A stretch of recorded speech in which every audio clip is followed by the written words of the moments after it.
Para a gente entender, até porque dizem, e eu acredito nisso, o que a gente fala, o que sai da boca da gente é uma coisa. O corpo da gente demonstra é muito diferente. Dá pra gente perceber todos esses sinais. Ricardo Ventura tá com a gente hoje para analisar essas fotos e esses vídeos, né, Ricardo? Tudo bom? Tudo bem, Kátia? Um prazer estar aqui com você novamente. E vamos aí, para o que der e vier, o que vocês quiserem perguntar, eu estou aqui de peito aberto. Olha, eu preferia até ter você sempre com a gente, mas por motivos leves, engraçados. Mas, infelizmente, a gente está nessa parte complexa. Mas vamos começar com o primeiro, ó, o primeiro vídeo. Mais certo. Ah, não, vamos pegar o selfie da mãe. Aquele selfie da mãe, isso é uma coisa do outro mundo. Ela tá na delegacia, né? Sim. Ela tá na delegacia, ela acabou de ir lá para falar que o filho tinha morrido e tudo mais, enfim, sendo ouvida pelo delegado, e ela faz uma selfie. O que você pode passar pra gente dessa foto, dessa imagem? Então, Kátia, olha que interessante, não só dessa imagem, mas uma coisa que me chamou muita atenção, eu fiz a análise, inclusive, inteira ali da entrevista que eles deram, né, logo depois do ocorrido, e me chamou muita atenção um padrão dela, que é sempre se colocar à frente da foto, inclusive Primeiro quando está plano. com os filhos, entendeu? Então, eu falei, poxa... Quando você vê, até a gente estava brincando agora com o pessoal da sua produção, a moça falou, meu Deus, deixa eu olhar aqui meu Instagram, porque ela não lembrava. Mas olha que interessante, normalmente você coloca o filho na frente. Sim, claro. Você se coloca depois, quando a foto é da criança, você se coloca depois. Sim. Se você vê, isso, inclusive vocês já passaram, tem o do pai dele, o Leniel, ele tá lado a lado. Então, normalmente você tá lado a lado, ou o filho tá na frente. Todas as fotos que eu vi dela, ela tá na frente. O filho é como se fosse uma moldura da vida dela. Aqui a gente já começa a costurar um pouco o perfil dessa mulher. Ó, é verdade, essa foto da praia, ela tá na frente... Sempre. Do filho, é verdade, do Henry. Então você acha que a partir desse detalhe, por enquanto simples, mais marcante, a gente pode ver que para ela era o primeiro plano de tudo e o filho estava sempre lá atrás, como literalmente a gente vê nas fotos? Exatamente. Isso começou a me incomodar. Aí depois a narrativa dela também começou a me incomodar, porque ela não estava querendo descobrir o que aconteceu com o filho, mas sim mostrar que ela era uma boa mãe, que ela estava presente. Olha, eu que levava ali para a piscina, para o judô, para a aulinha, era eu que ia buscar. Então ela não parece que ela estava desconecta daquela situação que o filho morreu. E precisava achar quem era o assassino do filho. E não a situação de se justificar em relação à vida que eles tinham juntos, entendeu? É verdade. Agora, quer ver? Para fazer o contraponto, vamos mostrar aquela imagem. Olha lá.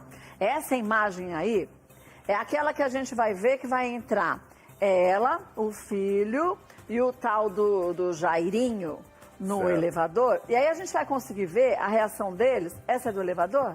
Acho que eles vão pro elevador daqui a pouco. A reação e relação que parecia que você tinha ali. Porque eu lembro bem que o Henry estava no colo da mãe, olha lá, estava abraçado.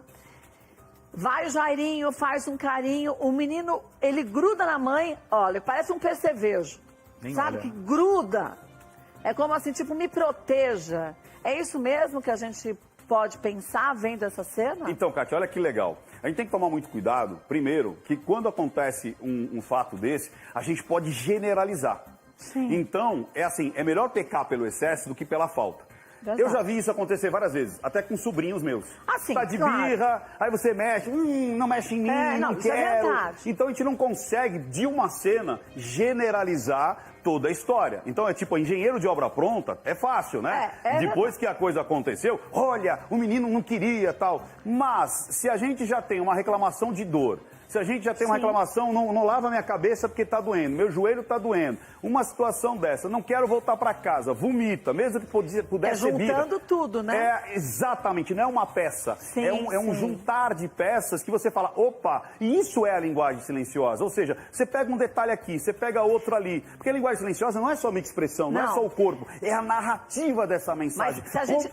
Como essa criança se comunica? E se a gente pegasse só essa cena, a gente já falar assim, é verdade, tá com birra, meus filhos já fizeram isso, toda criança já fez isso. Mas aí a gente tende a olhar para essa imagem correlacionando a tudo que aconteceu. Isso. Por isso que a gente tem que tomar cuidado em momentos distantes. mas ver um linear, e estava muito claro nessa história esse linear. Quer dizer, agora a gente tem todos os dados, mas quando eu fiz a análise lá atrás, Kátia, o que eu percebi, ela muitas vezes dizendo assim, mas eu era uma boa mãe.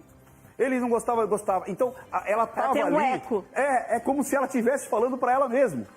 Aquela narrativa dela ali, ela estava meio que pedindo clemência para ela mesmo. Sabe, Nossa, tipo assim, sim. eu falhei, mas eu era uma boa mãe. Eu falhei, mas levava pra escolinha. É uma eu falhei... tentativa de autoconvencimento. Isso, perfeito, Não Kátia. é? Exatamente isso. Sabe aquela coisa de tipo, mas eu fiz tudo o que era possível. Sabe quando você realmente sofre um acidente de trânsito ou alguém falha por você e aí você diz, né, tipo, olha, eu fiz tudo o que era possível. Eu fiz a minha parte.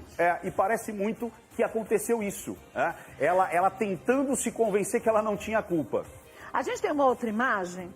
Vamos começar essa daí antes. Ó, você vê, na hora que ela entra, olha o rosto dela antes de mais nada. Ela tá olhando pro Henry, ela dá aquela olhadinha de rabo de olho, tipo assim, tô brava com você, se aprontou alguma. Analisando friamente, nem podia ser. Isso. Mas ela tem um olhar, ó, principalmente nessa parte. Ela não olha pro filho, o que você percebe nessa parte desse momento? Praticamente é um desdém. Você vê que é aquele olhar, que é quase um olhar de peixe morto, né? Você sabe aquele olhar marejado, que é tipo assim, ai, que saco. Então aquele olhar de desdém, aquele olhar de peixe morto. Podia ser justamente porque ele gostava mais do pai do que da mãe? Podia. Então vamos lá, olha que interessante. Mais uma vez, a gente olhar de modo reverso fica simples. Olhar da maneira que foi os fatos, poderia ser simplesmente nossa, que moleque com birra, mais uma vez ele quer ficar com o pai, não quer ficar comigo e tudo mais, mas é as pecinhas que tem que se juntar. É esse ponto a ponto que a gente vai construindo a personalidade dos dois. E para mim, aí foi uma junção explosiva, né? Foi essa unir, para mim, né? O que a gente pode depois abrir mais outras conjecturas, mas desde a primeira análise eu consegui ver traços tanto no Jairinho quanto nela. Eu não sei se eu posso revelar já agora. Você já conta pra gente. Vamos só foto por foto, frase por frase, pra gente entender.